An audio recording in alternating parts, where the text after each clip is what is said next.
This is Module 8, Creating Your Ideal Client.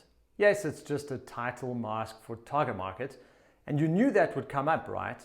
And it makes sense because the prior module was value proposition, and value proposition and target market work hand in hand. I've just chosen to call it Creating Your Ideal Client because it's more descriptive and possibly less annoying than target market, because target market is spoken about all the time.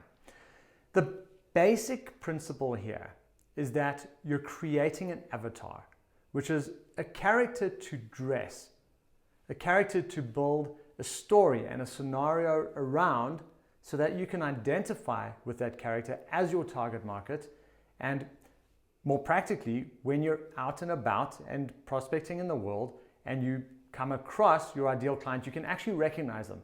Because it so often happens that you know who your ideal client is in theory, but when you're in the situation, you don't. You're at a networking engagement, you're at a party, you're socializing, and you're introduced to, or somehow you meet your ideal client. Yet in the moment, you don't realize, or you don't consciously realize that this is your ideal client. This is just a person. And then when you leave the conversation or you leave the venue or the event, you suddenly think back and go, oh, that I would love to work with that client.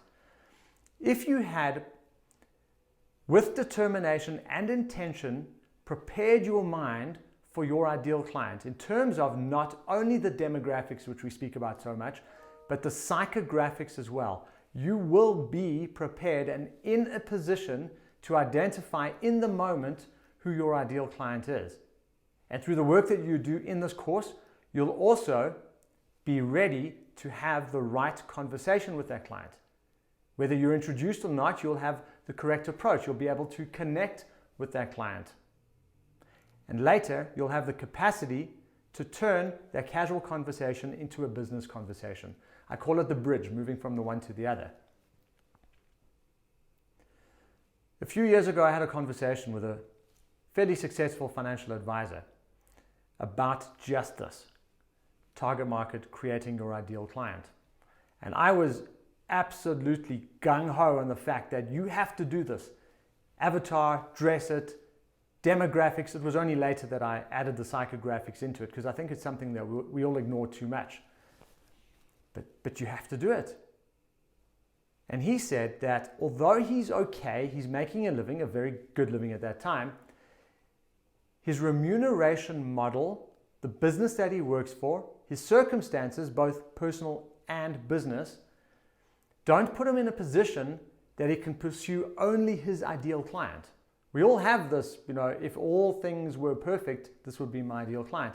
And he noted to me that he still needs to pursue the low-hanging fruit. And this became a very interesting debate. At first, I was quite resistant because I followed the theory around creating your target market. But then he and I got into a very good discussion, which later led me to where I am now and how I feel about creating your ideal client, is that it is absolutely fine to have a two-tiered strategy, especially considering this industry/profession. The insurance models on which it's still largely based, very much paying commission. You as a financial advisor, especially if you are new in the industry, don't have the security and support that you might have if you worked in another profession or industry, or even within this industry for a different type of business that, for example, gives you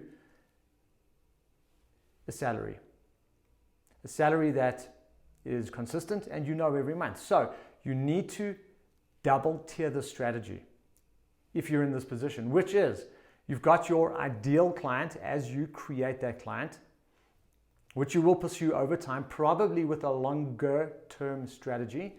And you've got your low-hanging fruit, which in this module I describe as your immediate client, because we don't want to go about the whole course talking about your low-hanging fruit.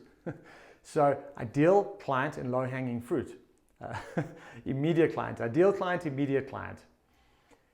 This will be a two-tiered strategy, but as you'll see in the graph in the document with this module, is that the shorter-term immediate client strategy has to taper away and dissipate over time as you start to build a business. Because you don't always want to be chasing new clients and chasing deals. You want to be building a business, right? That's why you're here on this course, because you want to learn to prospect better in pursuit of the clients that you want so that you can build the business that you want. So eventually, and you'll see in this graph, the immediate client target market strategy needs to taper off and be replaced by the longer term ideal client strategy. At some point, these graphs of both will intersect, and that's the point at which you will start to grow your business with more intention. The details of how to do this and your thinking around how to build this two-tiered target market strategy are in the document attached. Spend some time with it. Don't just breeze over it and write a few words, but actually spend some time considering who these two-tiered target markets are, so that you can identify them when you're in the situation and that you can pursue them every time you go out there and embark on and or adopt a prospecting strategy. Be as familiar with these target markets as you can. Have them top of mind so that whenever you're in a situation, either pursuing or finding yourself in, that you see your client in front of you. Too often in any industry, salespeople miss their client. They miss it. Him, her, they miss them.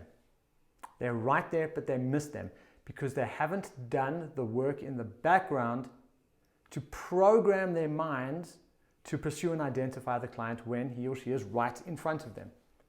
This is that work. Have fun doing it because it is fun. I'll see you in the next module.